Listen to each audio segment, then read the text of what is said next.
नमस्कार दोस्तों, मेरा नाम है विकास और स्वागत है आपका हमारे YouTube प्लेटफॉर्म पॉलिटी पाठशाला पर। आज के हमारे इस लेक्चर में हम डिस्कस करने वाले हैं 11th क्लास की पॉलिटी के लेसन नंबर 2 को, जो कि है rights in the Indian constitution, यानी कि भारतीय संविधान में अधिकार।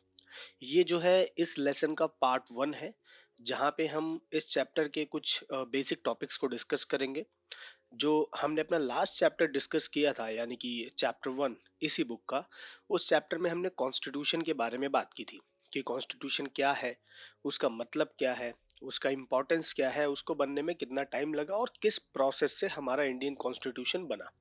इसके साथ साथ हमने कॉन्स्टिट्यूशन के कुछ कामों की भी बात की थी कि कॉन्स्टिट्यूशन सोसाइटी के लिए जरूरी क्यों है और वो किस तरह से सोसाइटी को, गवर्नमेंट को और लोगों को हेल्प करता है, या फिर एक तरीके से सरकार को और देश को चलाने में मदद करता है।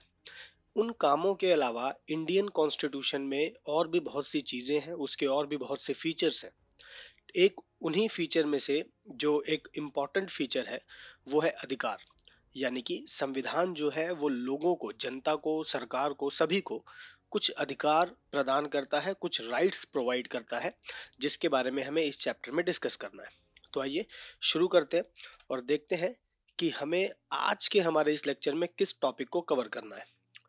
तो हम बेसिकली दो टॉपिक्स के बारे में आज बात करेंगे। पहला टॉपिक हमारा रहने वाला है व्हाट आर द राइट्स, यानी कि अधिकार असल में है क्या, उसकी डेफिनेशन क्या है, उसकी परिभाषा क्या है, और एक आम आदमी के हिसाब से अधिकार शब्द का मतलब क्या है। इसके साथ ही आगे बढ़ते हुए हम देखेंगे द इम्पोर्टेंस ऑफ राइट्स, अधिकारों का हमारे समाज में, हमारे नागरिकों के लिए, जनता के लिए, देश के लिए बेसिकली अधिकार का महत्व क्या है।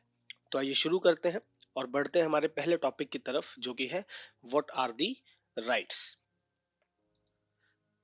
अधिकार शब्द को हम ऐसे समझ सकते हैं कि समाज में रहते हुए, सोसाइटी में रहते हुए हम सबकी कुछ जरूरतें होती हैं, कुछ डिमांड्स होती हैं, और अगर उन डिमांड्स को, उन जरूरतों को समाज और कानून मान्यता दे दे, उनकी वैलिडिटी को एक्सेप्ट कर ले और उसको वैलिड बता दे, तो वो चीज करने का या उस चीज को पाने का हमें एक तरीके का अधिकार मिल जाता है, और इसी को हम अधिकार कहते हैं।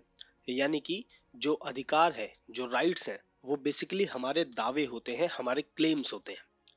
आसान शब्दों में आप कह सकते हैं एक आम व्यक्ति का हक, वो हक जो उसे डेली लाइफ सरवाइव करने के लिए चाहिए। तो वो जो हक होते हैं, वो दावे होते हैं, जब उसे सरकार द्वारा, समाज द्वारा मान्यता प्राप्त हो जाती है, तो कानून बना करके वो हमें बेसिकली, वो हमारे कानून के द्वारा उन दावों को, उन हकों को अधिकार में तब्दील कर दिया जाता है, बदल दिया जाता है। कोई भी वो दावा, कोई भी वो क्लेम, वो हक जिसकी जनता डिमांड कर रही है या जिसकी जनता बात कर रही है, और सरकार जब उस पर कानून बना दे, तो वो दावा, वो हक अधिकार में ट्रांसफॉर्म हो जाता है और वो हमारा अधिकार बन जाता है। तो आसान शब्दों में हम कह सकते हैं कि अधिकार जो है वो एक आम आदमी द्वारा या समाज द्वारा किए गए दावे होते हैं, क्लेम्स होते हैं।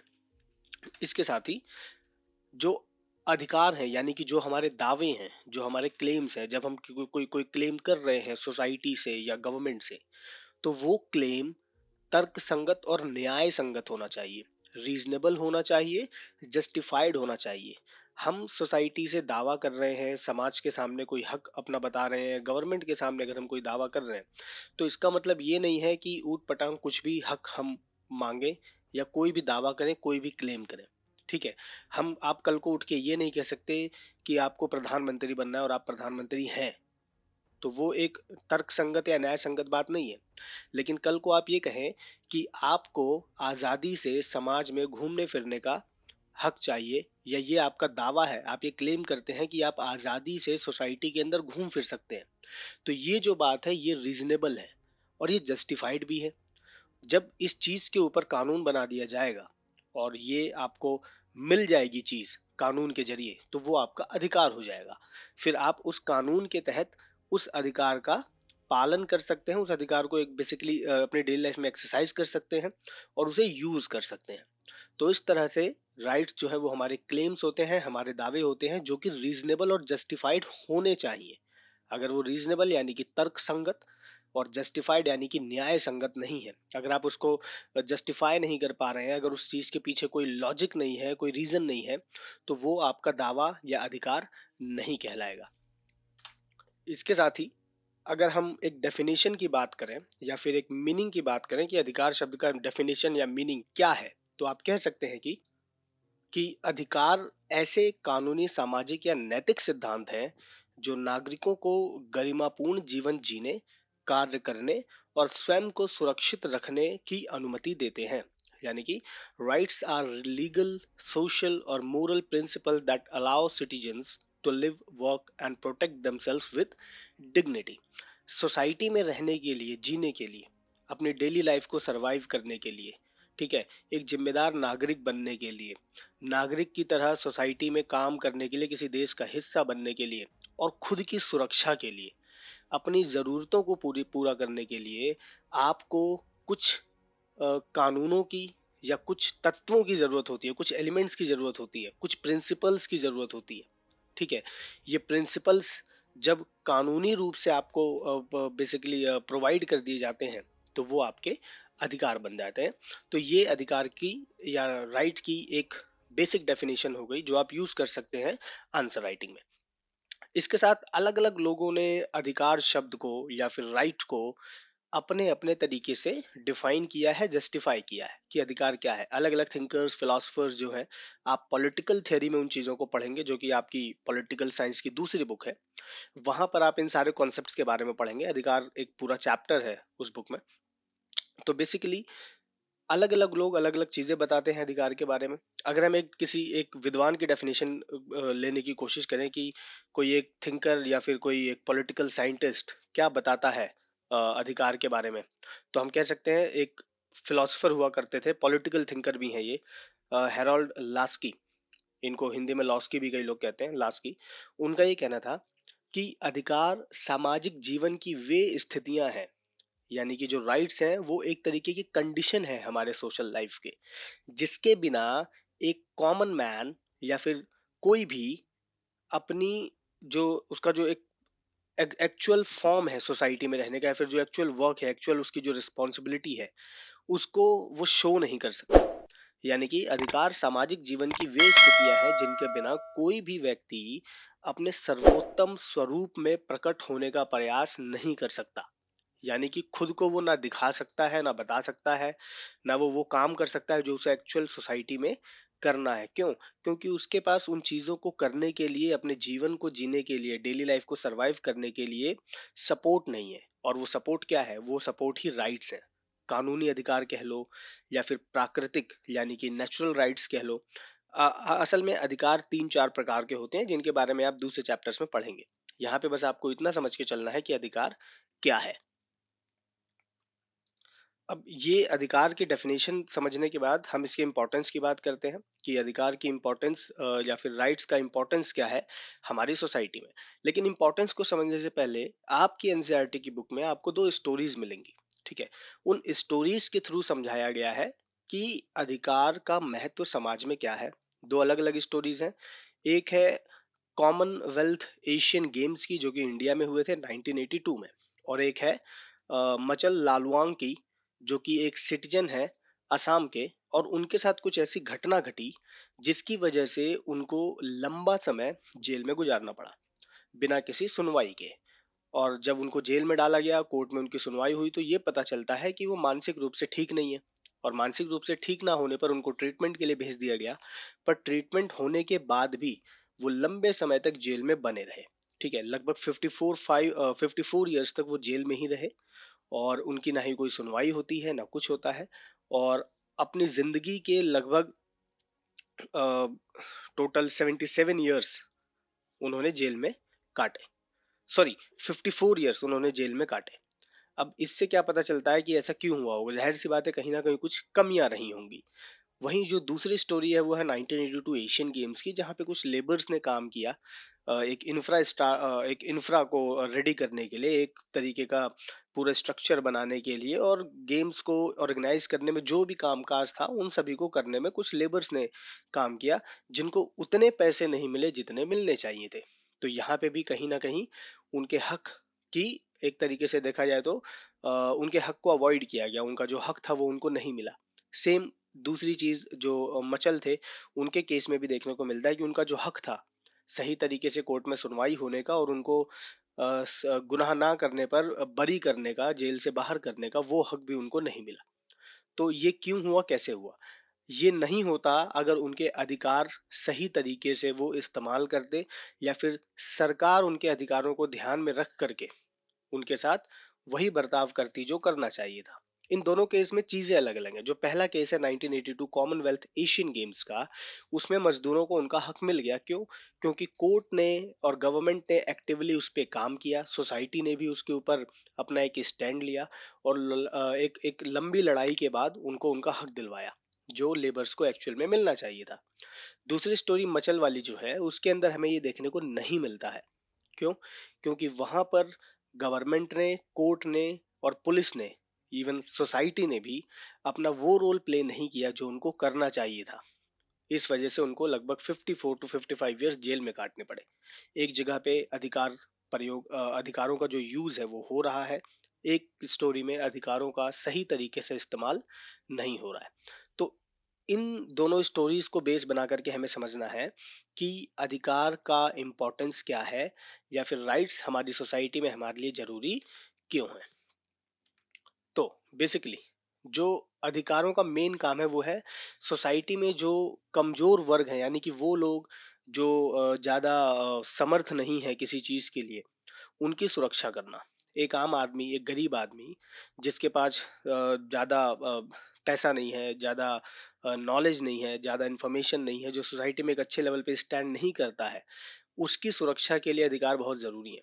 वो अपने अधिकारों का प्रयोग करके, अपने राइट्स का यूज करके अपने आप को सेफ रख सकता है सोसाइटी में, और बाकी लोगों के साथ compete कर सकता है, कंपटीशन में पार्टिसिपेट कर सकता है, चाहे वो किसी भी चीज का हो। इसके साथ जो अधिकार है वो सोसाइटी के अंदर डेमोक्रेसी को सुनिश्चित करते हैं, वो इंश्योर करते हैं कि सोसाइटी में डेमोक्रेसी है। क्योंकि ये जो अधिकार हैं, ये जो राइट्स हैं, ये सिर्फ लोकतांत्रिक समाज में ही देखने को मिलते हैं। जो गैर लोकतांत्रिक सोसाइटीज है, गैर डेमोक्रेटिक कंट्रीज हैं, वहां पे एक्चुअल में राइट्स का एग्जिस्टेंस बहुत कम होता है, और अगर होता भी है तो वो बहुत ज्यादा लिमिटेड होता है। वो ऐसे राइट्स होते हैं जिनको गवर्नमेंट कभी भी छीन भी सकती है, हटा भी सकती है। ठीक है? तो राइट्स क्या करते हैं, जो एक्चुअल राइट्स हमारे पास हैं, अगर हम डेमोक्रेसी की बात करें और इंडिया की बात करें, तो राइट्स की वजह से ही हम डेमोक्रेसी को सही तरीके से यूज कर पाते हैं। हम वोट करके गवर्नमेंट बनाते हैं, ये हमारा एक अधिकार है, हमारा राइट है, राइट टू वोट। इसी तरीके से आप पढ़ रहे हैं तो आपको एजुकेशन का राइट है। तो अलग अलग राइट्स हैं जिसके थ्रू हम ये प्रूव कर सकते हैं, या फिर इस चीज को फील कर सकते हैं कि सोसाइटी के अंदर लोकतंत्र या डेमोक्रेसी है।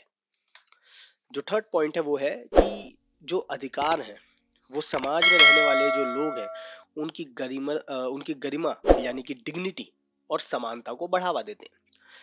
हमारी सोसाइटी में बहुत सारी इनइक्वालिटी है, बहुत सारा भेदभाव है, डिस्क्रिमिनेशन है। लेकिन अधिकार क्या करते हैं? अधिकार सभी लोगों को एक इक्वल दर्जा दे देते हैं, क्योंकि जो अधिकार है वो तो सबके पास है। अगर हम बहुत टाइम पीछे की बात करें, अगर हम 70s की, 60s की, 80s की बात करें, तो उस टाइम पीरियड में क्या था, 1600, 1700, 1800 के टाइम पीरियड में, कि जैसे एजुकेशन का राइट सबके पास नहीं था, सबको पढ़ने का अधिकार नहीं था, सबको अच्छी नौकरियां करने का राइट नहीं था, फीमेल्स के पास बहुत सारे राइट्स नहीं थे, महिलाओं का बहुत उत्पीड़न हुआ। लेकिन जब देश आजाद हुआ, संविधान बना और अधिकार मिले लोगों को, तो वो अधिकार सबको मिले, चाहे वो अमीर हो या गरीब हो, छोटी जाति का हो, ऊंची जाति का हो, या फिर वो महिला हो या पुरुष हो। तो जब अधिकार सबको बराबर मिले, तो सोसाइटी में समानता यानी कि इक्वालिटी स्टैब्लिश होती है। इसके साथ साथ जब आपके पास अधिकार है, अगर आप या कोई एक इंडिविजुअल सोसाइटी का जो बहुत अच्छी फैमिली से या बहुत अच्छी एक सोसाइटी से बिलोंग नहीं करता है, जिसका बैकग्राउंड बहुत अच्छा नहीं है, और इस वजह से उसको पहले डिस्क्रिमिनेशन झेलना पड़ रहा था, भेदभाव झेलना पड़ रहा था, अब उन राइट्स को यूज करके जो उसके पास अब है, वो एक गरिमापूर्ण जीवन जी सकता है, डिग्निटी के साथ वो सोसाइटी में रह सकता है, सरवाइव कर सकता है। तो इसलिए भी अधिकार जरूरी है। इसके साथ ही जो अधिकार हैं, जो राइट्स हैं, वो गवर्नमेंट का मार्गदर्शन करते हैं। गवर्नमेंट को बेसिकली गाइड करते हैं कि किस तरह से कैसे क्या काम करना है। गवर्नमेंट कोई ऐसा काम नहीं करेगी जो अधिकारों को, राइट्स को वायलेट कर रहे हैं, अधिकारों का हनन कर रहे हैं। और जब गवर्नमेंट कोई काम करेगी, गवर्नमेंट कोई भी फैसला लेगी, कोई भी रूल रेगुलेशन बनाएगी, तो वो अधिकारों को ध्यान में रखकर बनाएगी कि उनके किए गए काम से अधिकारों का कोई नुकसान ना हो, उनके किए गए काम से कोई अधिकार नष्ट ना हो जाए, खत्म ना हो जाए। और इसके साथ साथ वो ये भी तय करती है, वो इस तरह से भी काम करती है कि अधिकार सही तरह से प्रोटेक्टेड रहे। And the last point is कि सोसाइटी को अपहोल्ड करने में, यानी कि सोसाइटी को के समग्र विकास में, न्याय को बनाए रखने में, जस्टिस को बनाए रखने में, उसको सोसाइटी में सभी लोगों को जस्टिस मिले, न्याय मिले, किसी के साथ अन्याय ना हो, इस चीज को भी राइट एंश्योर करते हैं। यानी कि अधिकारों की वजह से ही हम सोसाइटी के अंदर न्याय की स्थापना कर पाते हैं।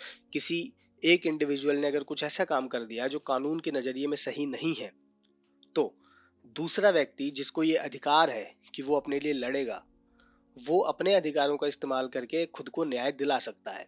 सोसाइटी में कोई इंडिविजुअल या कोई ग्रुप ऑफ पीपल कोई ऐसा काम करे जो सही नहीं है, जो लॉ के हिसाब से सही नहीं है, अगेंस्ट द लॉ है, तो सोसाइटी अपने अधिकारों का प्रयोग करके वहां पे न्याय प्राप्त करेगी या फिर न्याय के लिए फाइट करेगी, जस्टिस के लिए फाइट करेगी, जो कि बेसिकली हमारे जो जुडिशरी है, जो कोर्ट है, उसका काम है पूरा।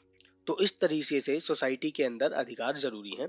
और जब आप दोनों स्टोरीज की हम जो बात करते हैं, जो हमने पिछली दो स्टोरीज पढ़ी, 1982 कॉमनवेल्थ और असम के एक इंडिविजुअल की, तो उन दोनों के केस में भी हमें यही चीजें देखने को मिलती हैं कि 1982 वाले केस में लेबर्स ने अपने राइट्स का यूज करके, अपने अधिकारों का प्रयोग करके अपने आप को न्याय दिला लिया।